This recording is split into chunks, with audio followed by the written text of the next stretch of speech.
and आज is the day. क्या नहीं। क्या बोला तूने? नहीं पहले क्या बोला? आज is the day. चल चल चलो जाके इलाज कराओ।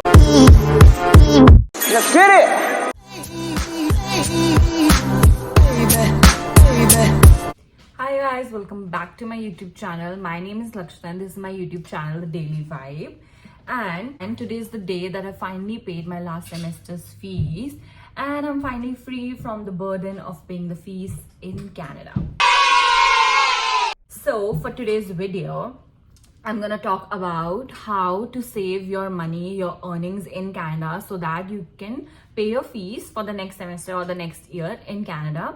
And this video is for anyone who is already in Canada, जिसको fees देनी है next semester की, next year की, or for any newcomers. So let's start the video. So I'm gonna talk about 5 to 6 points जो कि मैंने face करे हैं और मैं कुछ points मतलब कुछ चीज़ें जो regret करती हूँ that I shouldn't have done और उससे मेरी शायद और जल्दी फीस हो जाती या फिर मेरे पास अभी और ज़्यादा savings होती. So the very first thing is you can only save the money if you have earnings, right? तो सबसे पहला सबसे important चीज़ है आपका जॉब ढूंढना. Of course हमारे पास already 10,000 GIC होती है, but you never know कि आपको क्या कहाँ जरूरत पड़ जाए, कब जरूरत पड़ जाए, क्या पता आपको फर्स्ट मंथ आते ही जॉब ना लगे. तो बहुत सारे लोगों की GIC यूज होना स्टार्ट हो जाती है. So don't solely depend on your GIC. ये मत सोचो कि मैंने क्या किया था, I depended on my GIC completely for 10,000 कि मेरे 10,000 हो गए हैं और मुझे सिर्फ 5,000 करना है. My college fees was 15,000 but sadly इस साल थोड़ी बढ़ भी गई थी 8%, तो मुझे थोड़ा एक्स्ट्रा भी करना पड़ा था. एंड 500, 600 या 1000 का भी डिफरेंस आता है. वो बहुत बड़ा डिफरेंस होता है फॉर एन इंटरनेशनल स्टूडेंट जिसको अपनी फीस खुद कलेक्ट करनी है, क्योंकि इंटरनेशनल स्टूडेंट लिटरली 3 times मोर फीस देता है एक डोमेस्टिक स्टूडेंट के.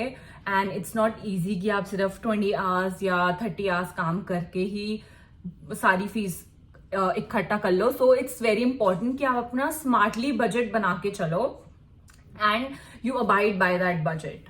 सो where was I? शाबाश बेटा, बहुत बढ़िया.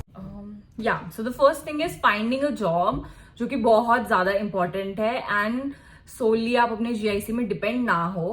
तो जैसे अब आते हैं, ऑब्वियसली इंडिया में बैठ के आप एक्सपेक्ट नहीं कर सकते कि मैं जॉब्स में अप्लाई कर देता हूँ या ढूंढने लग जाता हूँ तो आपको मिल जाएगी.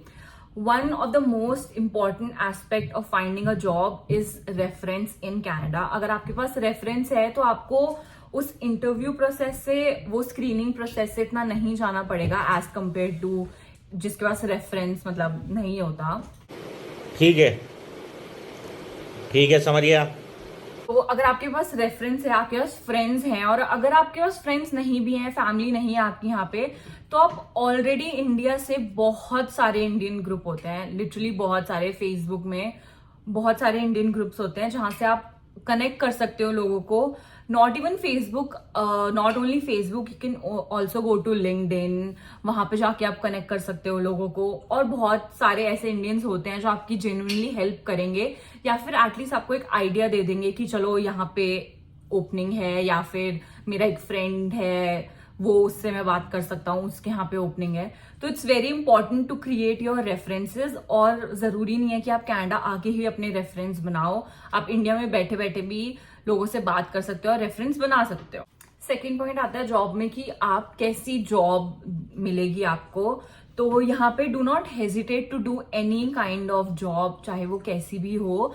क्योंकि फॉर एग्जाम्पल स्टार्टिंग में जब मैं आई थी, I was doing a job in a pharmacy as a pharmacy assistant, और वो बहुत अच्छी जॉब थी, no doubt. But then I move to where my college was, और मुझे वहां पे ढूंढने पे भी मेरे पास अगर 2 जॉब के ऑप्शन थे कि मैं एक स्टोर में काम करूं और एक फार्मेसी असिस्टेंट एज अ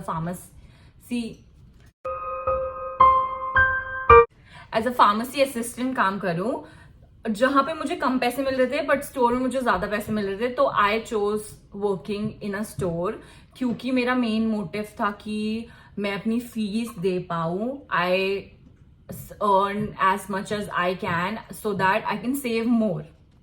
कुछ लोगों का मैंने देखा है कि they want to do their field job. अगर आप समझ लो, फॉर एग्जांपल मैं ग्रेजुएशन के बाद आई हूँ, मेरे पास भी ऑप्शन है कि मैं अपनी फील्ड जॉब ढूंढ सकूं यहाँ पे.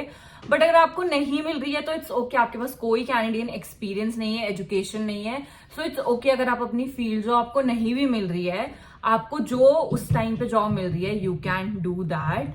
और दूसरी चीज एक और, इवन दो जो बच्चे डिप्लोमा करने के लिए आते हैं या फिर इवन पोस्ट ग्रेजुएट के लिए आते हैं, वो लोग क्या करते हैं कि एक जॉब मिल गई उनको बेसिक पे में या कुछ भी, उसके बाद उनका जॉब सर्च खत्म है. No, you don't have to do that. You don't have to stop your job search just because आपको वैसी जॉब नहीं मिली या फिर आपको बस जॉब मिल चुकी है तो आप सेटिस्फाई हो चुके हो. नहीं, you should always search for jobs.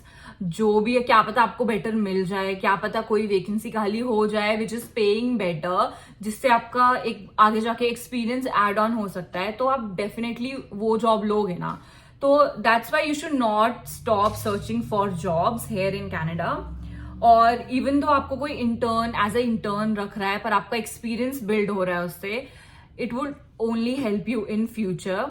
Okay, so the next step after your job comes your savings, जो कि अगर आप जितना भी कमा रहे हो उसका my model was to save 60% of my job, मतलब जो my salary, and 40% मैं अपने क्रेडिट कार्ड्स या फिर अपने रेंट वगैरह में दूंगी. तो अगर if you go by this rule तो ये बहुत ज्यादा नहीं, कुछ लोग बहुत ज्यादा भी सेव करते होंगे, but 60-40 is a very efficient model मेरे हिसाब से. तो आप ये बस सोच के रखो कि मुझे 60% सेव करना ही करना है. Another thing that comes in this is कि लोग क्रेडिट कार्ड लेते हैं. जो फॉर एग्जाम्पल मैं भी आई थी, मैंने भी क्रेडिट कार्ड लिया, और हम मतलब मुझे ज्यादा पता नहीं था क्रेडिट कार्ड्स के बारे में. मुझे बस पता था कि मंथली आपको मंथ के एंड में आपको पे ऑफ कर देना है, या जो भी जितनी आपकी लिमिट है आप उतना खर्च कर सकते हो. But the thing is credit card, I don't think so it's a very good thing. Obviously आपको कनाडा में चाहिए अपना क्रेडिट स्कोर बनाने के लिए, और मैंने भी उसी रीजन से लिया था. बट जब आपको पता होता है कि चलो जा रहा है अभी आपके बैंक अकाउंट से नहीं कट रहा, तो आप ओवर स्पेंड करने लगते हो, जो कि मैंने किया था, विच आई स्टिल रिग्रेट. और इसीलिए no doubt you need a credit card in Canada to build your credit score, क्योंकि आगे आपको कुछ भी परचेज करना है, छोटे से छोटा कार लेनी है, घर लेना है, तो you need a good credit score. But that doesn't mean कि आप उस क्रेडिट कार्ड को स्वाइप करे जा रहे हो. नो, आप जो अपना 40% 60-40 मॉडल है उसमें अगर आप 40% स्पेंड कर रहे हो, तो उसमें आपको, अगर आप इतना ज्यादा क्रेडिट कार्ड का अपना बिल कर दोगे कि वो सारा 40% आपके उसी में जा रहा है, तो obviously it is of no use, क्योंकि आपको रेंट और मोबाइल और ये सब जो खर्चे होते हैं तो देने ही देने हैं, तो आप अपना 60% यूज करने लग जाओगे. So it is very important कि आप अपना क्रेडिट यूज इतना ज्यादा ना करो. So I have 2 more points for newcomers who are coming to Canada. जब आप यहाँ पे आते हो तो आपके पास सिर्फ $2,000 होते हैं आपके GIC के, which is a big amount. और क्योंकि $2,000 is like एक सब्जेक्ट की फीस, मतलब 1500, मेरी तो 1500 थी, तो मेरे एक सब्जेक्ट की फीस कम आराम से कवर हो जाएगी. तो इसीलिए आप जितना जो आपके पास $2,000 हैं, इट इज इम्पॉर्टेंट कि आप उसको अच्छे से सेव करो. ये नहीं कि 2000 है तो चलो 2000 में मैं एक महीने में निकालने हैं तो मैं एक महीने में पूरा खर्च कर दूं. One more thing that I वांना talk about is कि आपके job search, it is very important कि आपको स्टार्टिंग में ही जॉब मिले.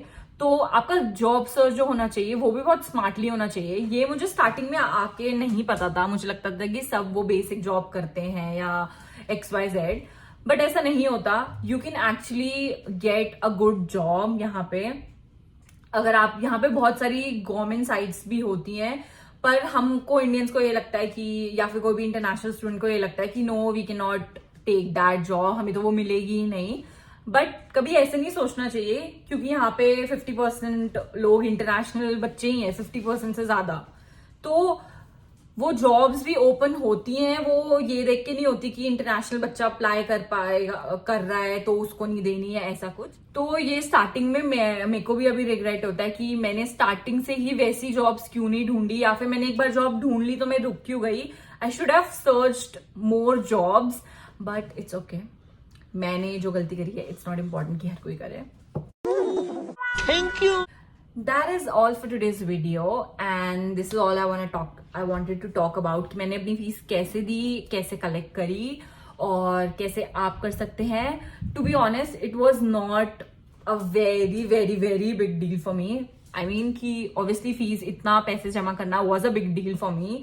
बट मुझे बहुत ही ज़्यादा मुश्किलें नहीं आई कि ओहो मैं टेंशन में थी कि मैं नहीं हो पाएगी XYZ. तो that is a good thing and I hope कि आप भी अपनी फीस कलेक्ट कर पाए, दे पाए या फिर आपके पास बहुत सारी सेविंग्स हो पाए.